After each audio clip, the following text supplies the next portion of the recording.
ಇವತ್ತು ಏನು ನಮ್ಮ ಬೆಂಗಳೂರು ಹಾಲು ಒಕ್ಕೂಟ ಇರ್ಬೋದು, ಬೆಂಗಳೂರು ಗ್ರಾಮಾಂತರದಲ್ಲಿ ನಮ್ಮ ಯಡಿಯೂರಪ್ಪನವರು ಇದ್ದಂತ ಸಂದರ್ಭದಲ್ಲಿ 5 ರೂಪಾಯಿ ಪ್ರೋತ್ಸಾಹಧನವನ್ನು ಕೊಡ್ತಾ ಇತ್ತು.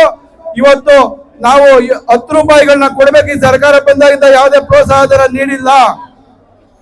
ನಮ್ಮ ಸರ್ಕಾರ ಇದ್ದಂತ ಸಂದರ್ಭದಲ್ಲಿ ನಾವು ರೈತರಿಗೆ 20,000 ರೂಪಾಯಿಗೆ ಟಿಸಿಗಳನ್ನ ನಿರ್ಮಾಣ ಮಾಡ್ತಾ ಇದ್ದು.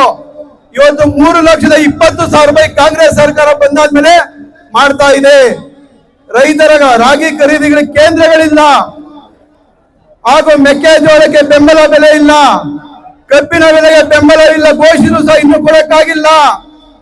ಕಿಸಾನ್ ಸಮ್ಮಾನ್ ಯೋಜನೆ ಕೇಂದ್ರ ಸರ್ಕಾರ 6,000 ರೂಪಾಯಿ ಕೊಟ್ಟಿದೆ. ರಾಜ್ಯ ಸರ್ಕಾರ 4,000 ಕೊಡಕ್ಕೆ ಯೋಗ್ಯತೆ ಇಲ್ಲ ಅಂತಕ್ಕಂಥ ಸರ್ಕಾರ ಕಾಂಗ್ರೆಸ್ ಸರ್ಕಾರ, ರೈತ ವಿರೋಧಿ ಸರ್ಕಾರ. ಯಾಕಂದ್ರೆ ಅವ್ರಿಗೆ ಕುರ್ಚಿ ಮಾತ್ರ ಬೇಕು, ರೈತರುಗಳು ಬೇಕಾದ್ರೆ ರೈತರುಗಳ ಹೆಸರಿನಲ್ಲಿ ಸರ್ಕಾರಕ್ಕೆ ಬಂದಿರತಕ್ಕಂಥ MLAಗಳು MP ಗಳು ಯಾರೂ ಸಹ ರೈತರ ಬಗ್ಗೆ ಸ್ಪಂದಿಸ್ತಾ ಇಲ್ಲ. ರೈತ ವಿರೋಧಿ ಸರ್ಕಾರ ಯಾವ್ದನ್ನ ಇದ್ರೆ ಇಡೀ ದೇಶದಲ್ಲಿ ಅದು ಕಾಂಗ್ರೆಸ್ ಸರ್ಕಾರ, ನಮ್ಮ ರಾಜ್ಯ ಸರ್ಕಾರದ ಸಿದ್ದರಾಮಯ್ಯ DK ಶಿವಕುಮಾರ್ ಸರ್ಕಾರ. ಈ ಸರ್ಕಾರ ಕಿತ್ತೊಗಿಬೇಕು. ಅದು ಯಾರ ಕೈಯಲ್ಲಿದೆ ಅಂದ್ರೆ ನಮ್ಮ ರೈತರ ಕೈಯಲ್ಲಿದೆ. ರೈತರ ಕೈಯಲ್ಲಿದೆ. ಒಂದು ಕಾಂಗ್ರೆಸ್ ಸರ್ಕಾರ ಕಿತ್ತೊಗೆಯ ಶಕ್ತಿ ಯಾರ ಕೈಯಲ್ಲಿದೆ ಅಂದ್ರೆ ನಮ್ಮ ರೈತರ ಕೈಯಲ್ಲಿದೆ.